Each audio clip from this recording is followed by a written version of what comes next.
માતા નંદનવન પ્રાકૃતિક કૃષિ કેન્દ્ર દોધનવાડી તાલુકો સાગબારા જિલ્લો નર્મદા। આજે તારીખ 19/8/2024 આ રક્ષાબંધનના પર્વના દિવસે આપણે આ જોઈએ છે તો જાન્યુઆરીના 2024 જાન્યુઆરીના લાસ્ટ વીકમાં આજે શેરડીનું રોપાણ કરવામાં આવેલું। એક આંખનો જે પીલો આઈબડ એનાથી આ રોપવામાં આવેલું। આજે આપણે એનો ગ્રોથ જોઈ શકીએ છીએ।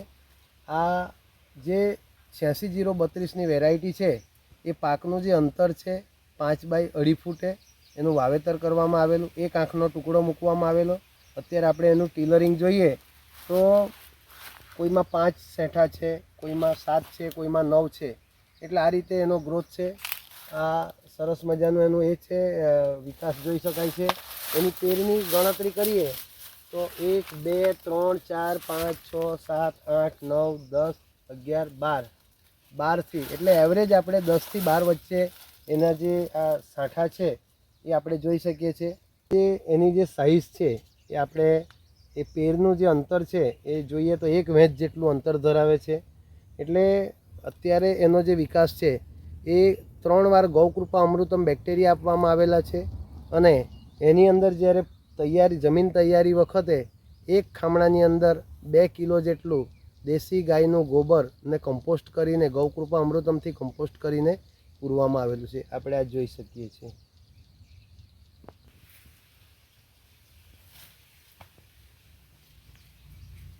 આ અંતરપાકમાં હળદર બનાવેલી છે।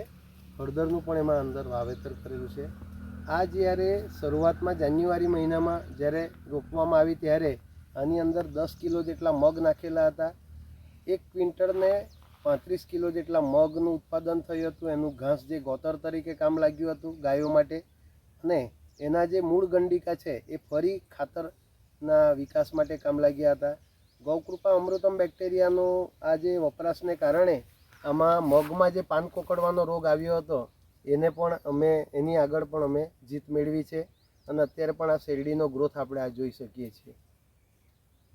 તો ગાય આધારિત પ્રાકૃતિક કૃષિનો આ જે આપણને સીધું વળતર દેખાઈ રહ્યું છે એ જે આપણે જોઈએ છે ઝેરમુક્ત અનાજ કે ગોળનું ઉત્પાદન માટે આપણે ગૌકૃપા અમૃતમ એ બેસ્ટ વિકલ્પ છે। અને આ જે વર્ષે અમે ઝેરમુક્ત ગોળ બનાવવા જઈ રહ્યા છે ત્યારે આ જે 86-032 એ વેરાયટી ખૂબ જ ઉત્તમ પ્રકારની છે। એનું પહેલેથી જ તૈયારીમાં અમે દેશી ગાયનું ગોબર અને આ ગૌકૃપા અમૃતમ બેક્ટેરિયા 2 વસ્તુને લીધે અને સારી જગ્યાએથી સારી નર્સરીથી આવેલું બિયારણ, એટલે અમારા જે ગાંગડિયાના મિત્ર શ્રી ભાઈ શ્રી અશોકભાઈ ને ત્યાંથી આ મળેલું બિયારણ એ બેસ્ટ ક્વોલિટીનું છે અને એનું આ ઉત્પાદન આપણને જોઈ શકીએ છીએ। આનું જે ટીલરિંગની વાત કરીએ તો 1 2 3 4 5 6 7 8 અને 9 એટલે એ એક પીલાની અંદરથી આ 9 જેટલું આપણને ફૂટ જોવા મળી છે।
પથારીઓને આ રીતે અત્યારે હવે દૂર કરવામાં આવે છે સૂકી પથારીઓને, એટલે એનાથી જે શેરડીની સફાઈ થશે, શેરડીને સીધો સૂર્યપ્રકાશ મળશે અને આ નીચે અળસિયા માટે રહેઠાણ બનશે.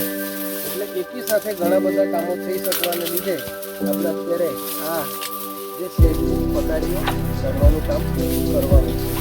આનાથી શેરડીની ચોકસાઈ વધશે, સૂર્યપ્રકાશ પૂરતો મળી રહેશે અને આ જૈવ વિવિધ ચક્ર આ જમીન પર નિર્માણ પામશે.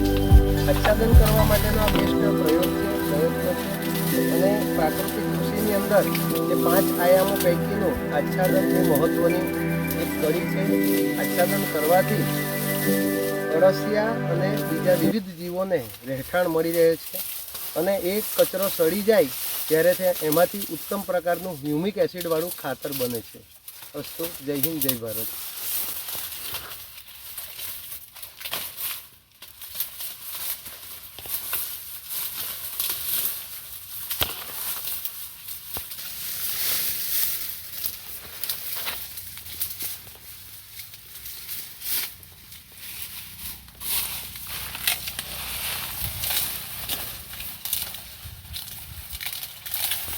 જે માર્ગદર્શક મિત્ર ભાઈ શ્રી અશોકભાઈ ગાંગડિયા, તાલુકો મહુવા, જિલ્લો સુરત, એમનું કહેવું છે કે આ રીતે જો શેરડીને આપણે નીચેથી સફાઈ કરવામાં આવે, આ વધારેની પથારીઓ સાફ કરવામાં આવે તો આ રીતેનો નવો જે સૂટ નીકળે છે, નવો પીલો.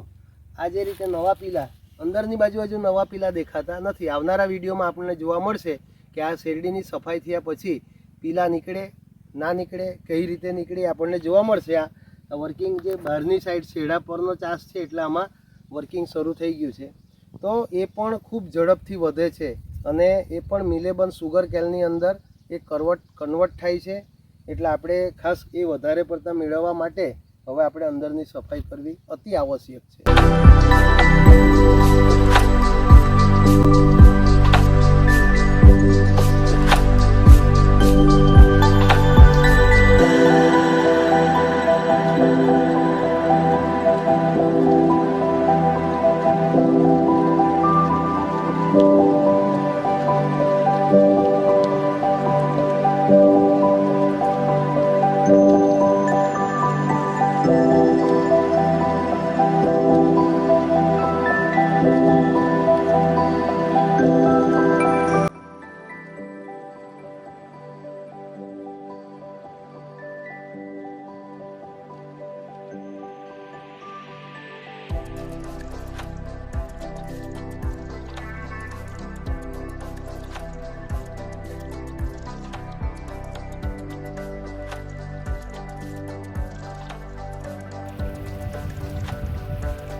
નમસ્કાર, જય ગૌ માતા. આ આપણું જે જાડા ધાન્ય મિલેટનીમાં આ જે બંટીની વેરાયટી છે. હવે આને પૂરતું પોષણ મળે, દેશી ગાયનું ગોબર મળે તો એની ઊંચાઈ જોઈ શકો છો. સામાન્ય રીતે આ વિસ્તારમાં, પર્વતીય વિસ્તારમાં 2 ફૂટ કે 2.5 ફૂટ પર એની કંટી આવી જાય છે. આ 4-4.5 ફૂટની ઊંચાઈ પર છે. આનાથી પણ ઊંચું બની શકે છે. અત્યારે બતાવીએ છીએ આપને. એની ઊંચાઈ 5 ફૂટની જેટલી લાગે છે. એની આ જે કંટીની સાઈઝ છે આપણને 1.5 બેલેન્સ જેટલી, આ 1.5 વેચ જેટલી લાગે છે. એટલે આ બની શકે છે. આ મકાઈની વચ્ચે બનેલું છે પ્રાકૃતિક રીતે. એને કશું જ કોઈ પણ જાતનું ખાતર કે કશું આપવા પડતું નથી, બિલકુલ પ્રાકૃતિક રીતે. અને ચકલીઓને ખૂબ ભાવે છે એટલે એને સાચવણી કરવી પડે છે, નહીં તો ચકલીઓ એનો ખોરાક તરીકે ખાસ ઉપયોગ કરી લે છે. પક્ષીઓને આપણા ફાર્મની અંદર બોલાવવા માટે આ બંટી છે, આનું વાવેતર કરેલું હોય તો પક્ષીઓ ઓટોમેટિક આવે છે. એ આવેલું પક્ષી આપણા જે બીજા આ જે પાકની અંદર જે રહેલી નિયળો છે એને મળી થાય છે. એટલે આપણી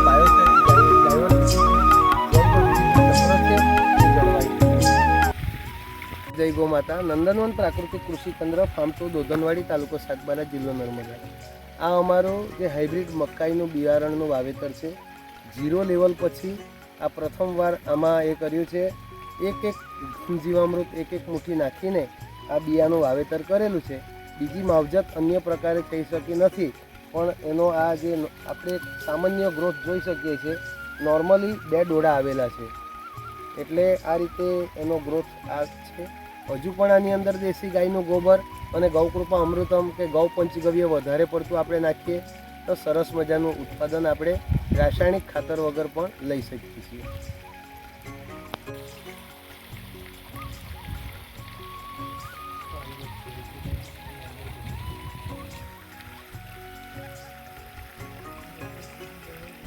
નોર્મલ 2 છે.